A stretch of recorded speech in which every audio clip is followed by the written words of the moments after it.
So I have somebody in my life that talks about how people are lazy a lot. And this morning on my walk, I was thinking, how could I kind of make this person not call people lazy? And then I thought to myself, well, everybody wants to be happy, So people are going to find coping mechanisms or routines that are going to help them or try to help them to find happiness. And those coping mechanisms or those routines could be in the forms of doing nothing, or drinking, or eating, anything really, watching Netflix.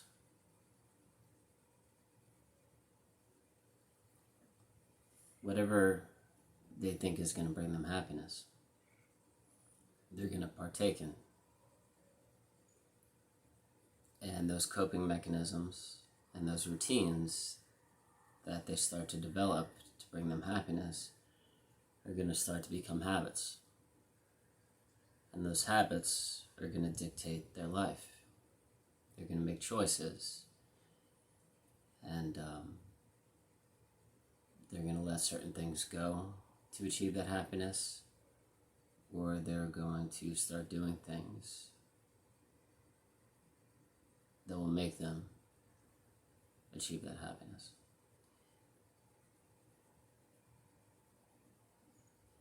And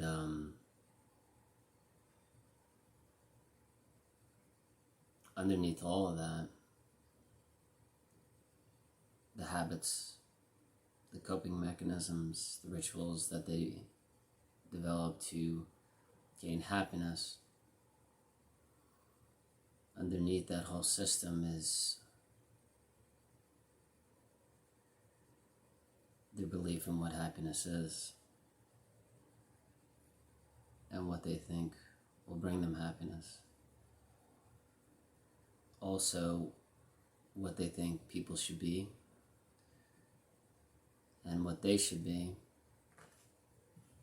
and what they want to be and what they don't want to be.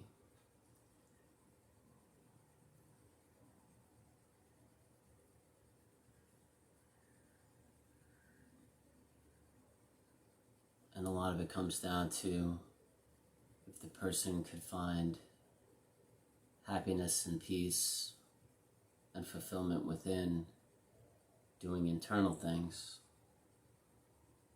such as just sitting and being and walking and being with nature and looking at nature.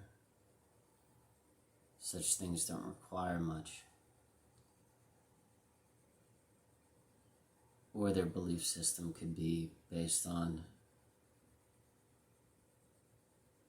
the only way to be happiness, or the way to be happy or fulfilled or peaceful, is by clinging on to external things, buying things, putting things into the body, watching things, being in relationships, whatever it is.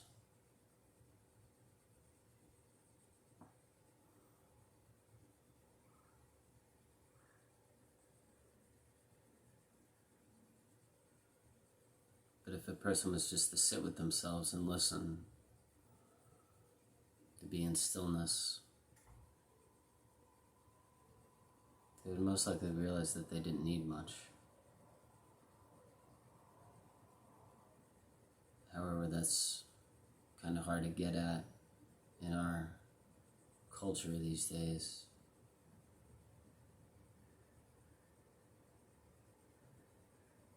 Because one may start to compare themselves to others. They might see how other people live. They might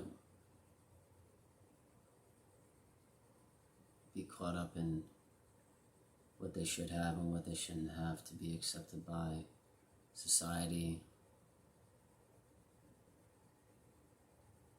be a part of the tribe, and the fear of standing out may be something that would be scary for them, so they just get swept away with it instead of being a free thinker. Kierkegaard talks about how if you push through that anxiety and that fear of going against the tribe, if you push through it, you come out on the other side.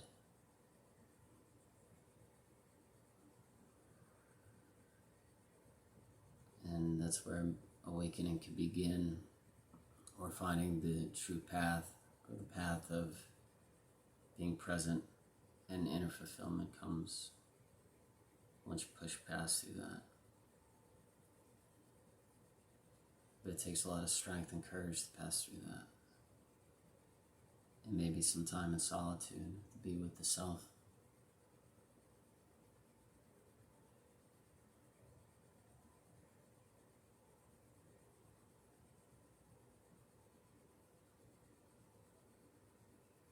And that's where true happiness and fulfillment comes from.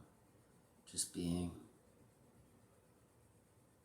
Realizing that you're just existence. That you're connected to all things.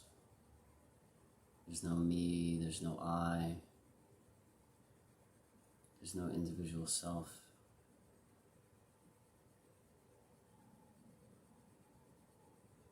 You're just existence and connected to all things.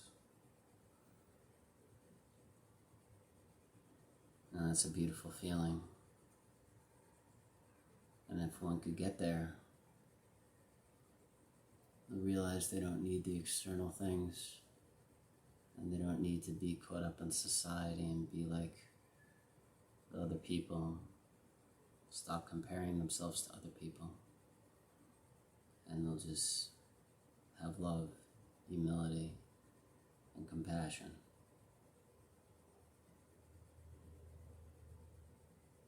And if you could walk around all day being humble and not focusing on the self, not focusing on the me, and looking at all people with compassion and love, you don't have fear within you anymore. Just present and existing, and you're connected to all things and all people.